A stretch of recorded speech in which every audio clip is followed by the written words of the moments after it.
Hey everyone, Drew here, and today we are going to make a new database Evertale tier list, taking into account over 100 top teams from around the world. We will go through all the tier changes from G to SSS, but first let's have a look at the newest units, the newest additions. And first we see Himiko here. Himiko, this storm unit that is kind of like a thunderous Cinderella, possibly getting multiple turns with her wall breaker passive, getting off some stuns with 2 of her skills, having some RNG revival methodology, but also a great divine reflection skill that actually helps the whole team and also makes her a pretty good anti-stun units under certain circumstances. However, all in all, despite so many things to love about her skill set, she doesn't seem quite essential enough to make it into the very top tier, but she is going into the SS tier for now with 55% usage. Definitely a top 10 unit right now and a unit that you would love to have on your team. At least personally, I would like to have her. But looking onwards to the next unit, the unit that was released after her, that is Kaguya, the first Earth unit since Sleeping Beauty, so she has some big shoes to fill. And let's just say she really does it. Her lunar passives, the kind of knockout and the curse, are just really insane. If you are running Kaguya against a non-burn team, there's probably no better unit right now. At full awakening, permanently having one enemy asleep is a big blessing if you have her on your team, or a big curse, of course, if you are on the enemy team. But it doesn't end there. I mean, she has the kind of knockout mechanic where under 25% HP after an attack from her, the enemy also falls asleep. If she kills someone, there is another enemy that possibly gets the cursed sleep status effect. And this is just her passive skill side, because looking at her actives, this is just such a really great lineup of kind of stealth and sleep combination. And all these active skills from her are either giving her +1 spirit or -1 spirit. So it's such a low maintenance unit, I would say. Really not disrupting much in terms of spirit flow in your team. With her first active skills, she could even generate up to 3 spirit if she attacks 2 sleeping target, because that moonlight skill on its own, given that it's her basic skill, is already pretty crazy. It's just 70 time units, it attacks 2 with 75% damage, but if these targets are sleeping, it actually gives 500% damage, and this actually producing spirit on top is pretty sick. Then, of course, she has the kind of stealth side of her skill set, the Lunar Whale, which sets her up perfectly to use the Gravity Cannon, which deals 600% to a non-burning target and ignores pretty much everything.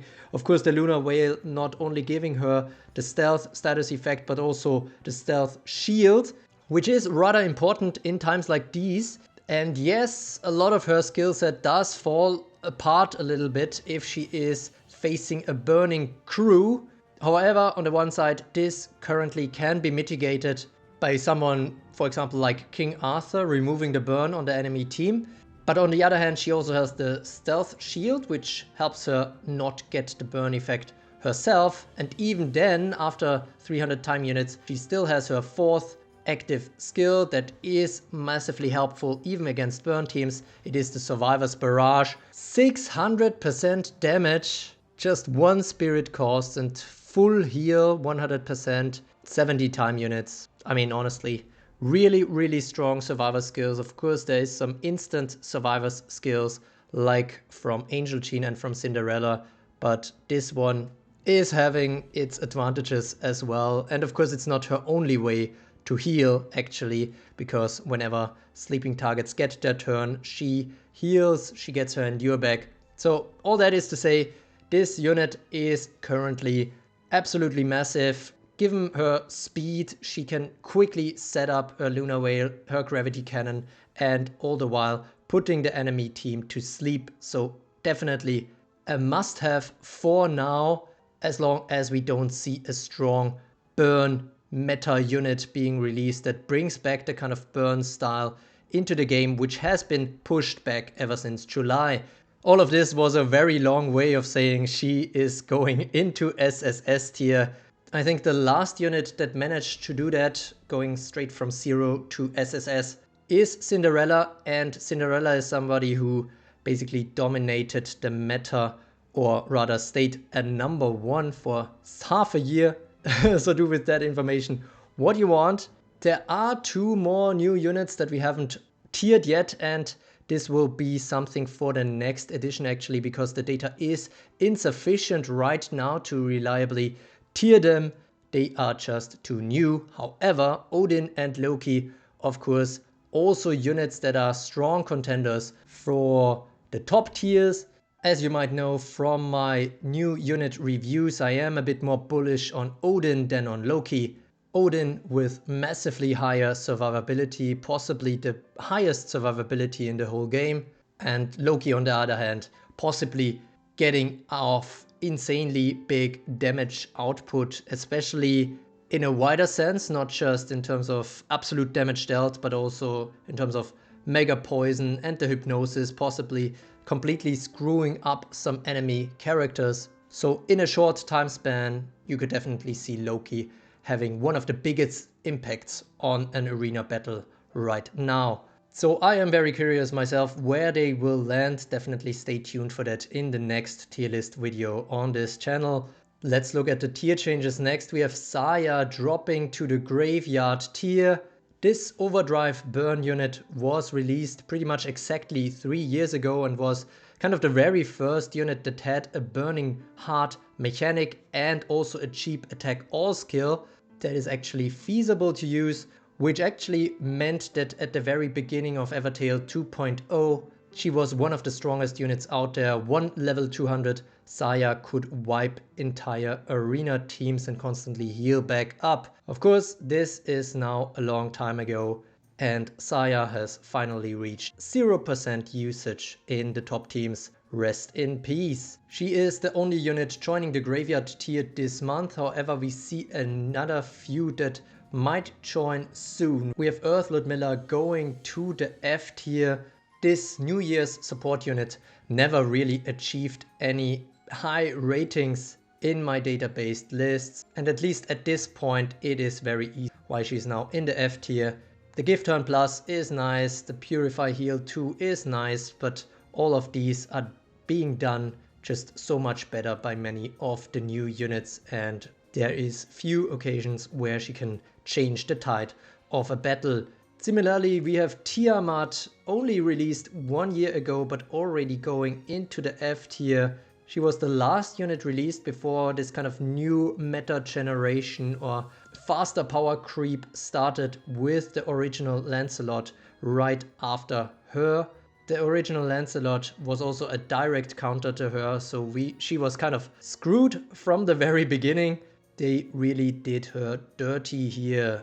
Her Genesis skill, while looking pretty cool at her release, this kind of instant up to 10 Mori production. However, in terms of so many deadly and savage skills, this could rather quickly become more of a liability than an asset.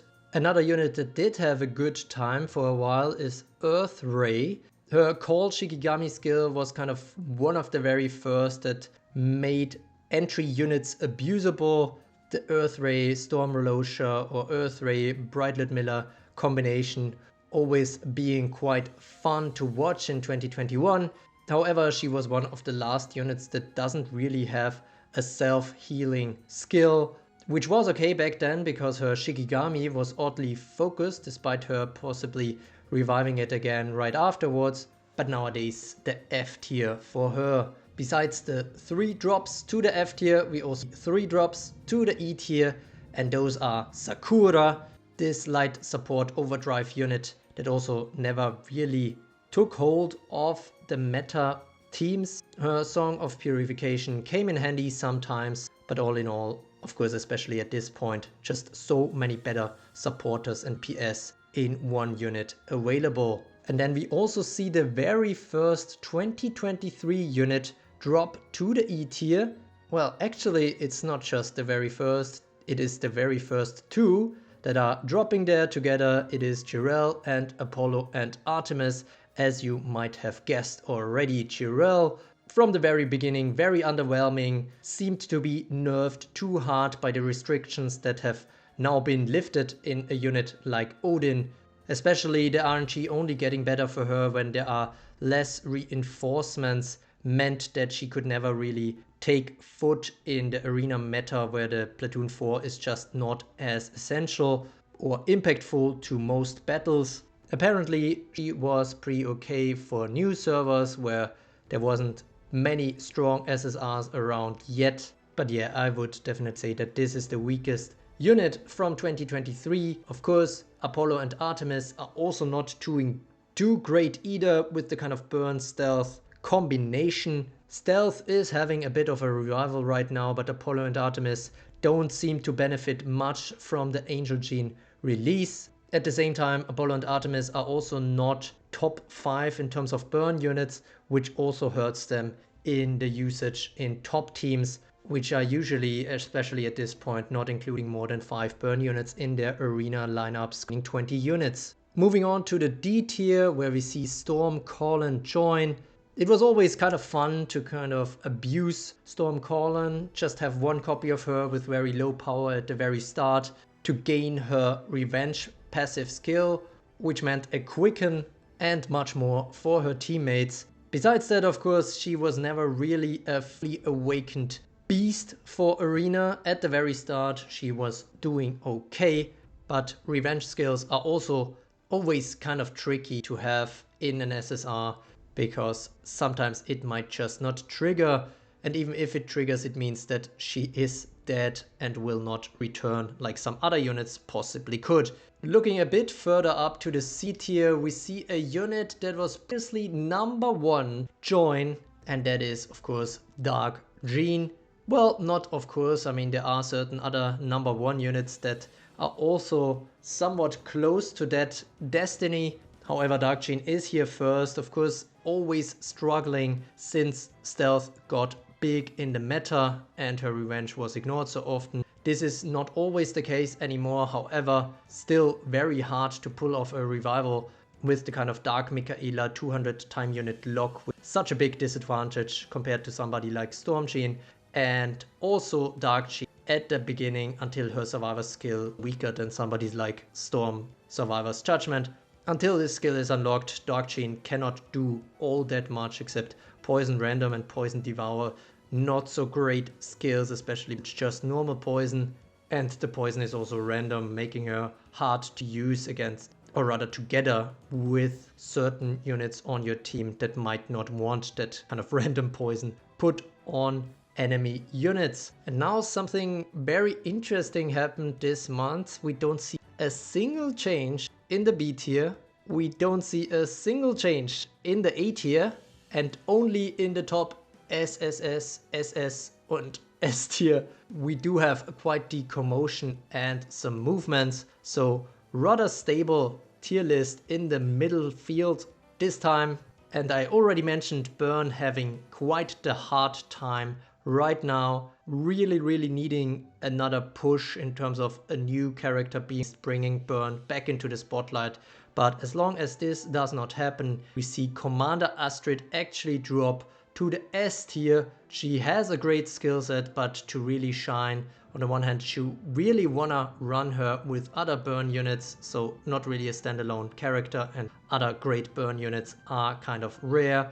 Okay, that is not really fair to say, but compared to the recent releases, burn units have had a bit of a bigger gap being created on them. And not only do you want to run her in a burn platoon, but you also want to run her at the front ideally, which for a long time was a really good idea, but nowadays we do see a kind of counter platoon where burn cannot do all that much, despite somebody like Kaguya or Sleepy having a burn weakness. So burn is going down, no burn unit left in the SS tier or higher. However, we do see 2 storm units rise into the tier.